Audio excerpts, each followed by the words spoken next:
This video is for entertainment purposes only. Any characters depicted in this video are fictitious, and any similarity to any person living or deceased is purely coincidental. This video may not be appropriate for people under the age of 18 years old. This is the evening news at Channel KLBC, brought to you live from the White House in Washington, D.C., where I have with me today the President of the United States of America, George W. Bush. Good evening to you, Mr. President. Thank you. Mr. President, who was lied to by the White House about the reasons for going to war? The American people. Mr. President, whose money was it that was stolen from the Pentagon, nearly $1 trillion gone and unaccounted for? The American people. Mr. President, out of all of the people in the world, who are by far the easiest to fool? The American people. Mr. President, with the media being run by the big corporations, who are the easiest people to brainwash through television? The American people. On the nation's mind today is what is your response to your recent meeting with the next President of the United States, Barack Obama? Mr. President, can you share with the nation what are your thoughts on Obama's plan for the nation? I was encouraged by our discussions. Mr. President, the next President of the United States, Barack Obama, has spoken with you about his plans to cut taxes, to create millions of high-paying jobs for Americans, to provide health care for all Americans, to give 18% raises to all teachers, to fire all senators and Congress members who lie or cheat or steal, and to outlaw the Republican Party here in the United States of America. Mr. President, what do you think of his courageous plans for America? But those who refuse to give this plan a chance to work have an obligation to offer an alternative that has a better chance for success. Mr. President, the next President of the United States, Barack Obama, is planning to throw all of liars from the Republican White House into prison for life, including you, Mr. President, and the alleged co-conspirator, Dick Cheney. What are your thoughts on this? And I'm confident that we can find common ground in our efforts to serve our fellow citizens and to move our country forward. Mr. President, what is being done to ensure that Barack Obama gets all of the people who lied to the American people about the tragic events of September 11 and who made a ton of money at the expense of dead Americans?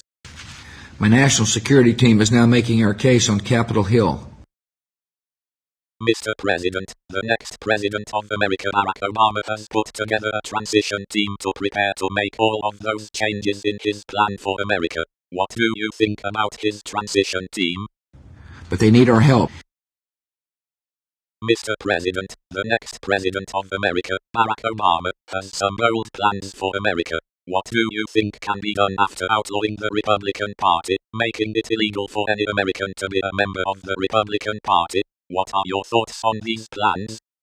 But those who refuse to give this plan a chance to work have an obligation to offer an alternative that has a better chance for success. To oppose everything while proposing nothing is irresponsible. Mr. President, with all of the people who were formerly Republicans, now with new law that the next President Barack Obama will put into effect in January of the year, making it illegal for anyone to be a member of the Republican Party and outlawing the Republican Party, what do you say to all of those former Republicans who decide to join the Democratic Party? Thousands of young men and women are preparing to join an important mission. Mr. President, now that you have been convicted of war crimes along with all the Republican members of the White House, including co-conspirator Dick Cheney, what are your real thoughts on the Iraq War and on the war on terror? Unnecessary, wasteful pork barrel projects. With the impeachment case already starting as we speak, what can you say about the progress of the case? One area where we are already finding agreement is in our effort to spend the people's money. Mr. President, when you went on vacations all around the world, did you use your own money or the people's money? People's money. Mr. President, when you bought new homes for yourself in Dubai, did you use your own money or the people's money? People's money. Mr. President, when your kids went on vacations around the world, and shopping sprees around the world, did they use their own money or the people's money? People's money. Mr. President, when your kids bought new homes in several places around the world, did they use their own money or the people's money? People's money. Mr. President, when the First Lady went on vacations around the world and bought all kinds of new jewelry and diamonds, including that 20-carat necklace, did she use her own money or the people's money? People's money. Mr. President, when you gave assignments to the Secret Service, what priority did you make it to hide all of the use of the people's money? Top priority. Mr. President, when you had the Secret Service funnel the people's money for your own use, your kids' own use, and the First Lady's own use, what kind of priority did you give it? Top priority. Mr. President, what are your thoughts on the Democrats' plan to put you, George W. Bush, and co-conspirator, Dick Cheney into Leavenworth for 80 years of hard labor, followed by life in prison? But those who refuse to give this plan a chance to work have an obligation to offer an alternative that has a better chance for success. To oppose everything while proposing nothing is irresponsible.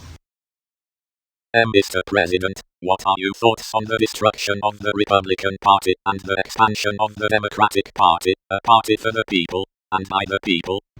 Thousands of young men and women are preparing to join an important mission. Mr. President, in light of the fact that you are going to prison for the rest of your life, can you tell us what was your sexual preference while at the White House? 9-year-olds and 13-year-olds. Mr. President, what about when you were governor of Texas? 9-year-olds and 13-year-olds. Mr. President, what about when you were at Yale University? 9-year-olds and 13-year-olds. Mr. President, that is just unbelievable. How could you do that? Thank you. Mr. President, many people in the nation are just as shocked as I am. Thank you. Mr. President, we have run out of time. Thank you. Thank you.